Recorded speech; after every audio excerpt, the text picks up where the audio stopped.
the law was constructed in ways so that it would be able to strike down literacy tests, and then it would also authorize examiners to be sent, and it would also authorize various provisions to be able to challenge different things. And so I don't want to, since you already said it wasn't sexy, I mean, I think it's pretty sexy since I write about it, but I don't want to get too in the weeds. I was on a panel, with various lawyers, and they'll drop like 3 sections in 1 minute. So I'm not going to do that, but what I can say is the most notable section was Section 5, which required the approval of voting changes.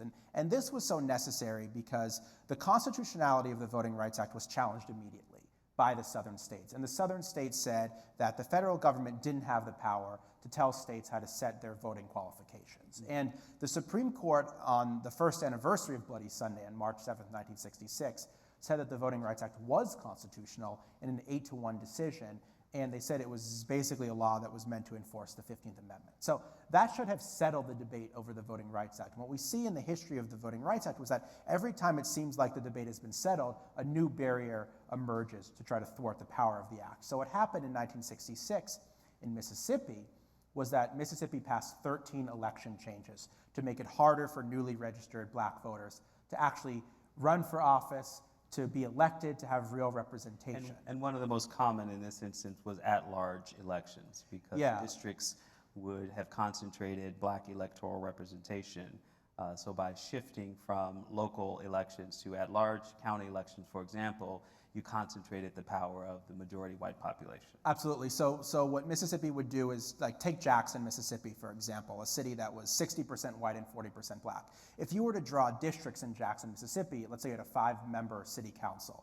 If you drew districts, you were going to have 2 African-American representatives and probably 1 who would be a swing vote in the middle. And you may still have 2 conservative whites, but the balance of power would have shifted.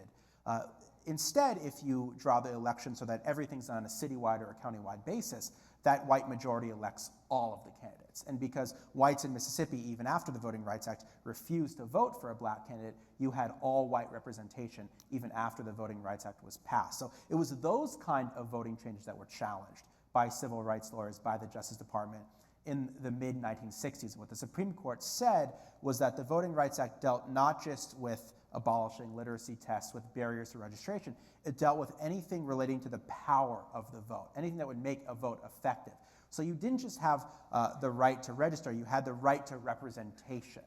And that was powerful and dramatic. And it was because of that interpretation of the Voting Rights Act that we began to see people like Andrew Young and Barbara Jordan in the Congress, and then later people. Young is in Georgia, Jordan's in Texas. They're the first black members of Congress elected from the South since Reconstruction in the 1972 election. And then later on, we get people like John Lewis elected to the Congress. But it was only because of that interpretation of the Voting Rights Act and the fact that states like Mississippi actually had to approve their voting changes so they wouldn't do this kind of thing, that the Voting Rights Act had real meaning.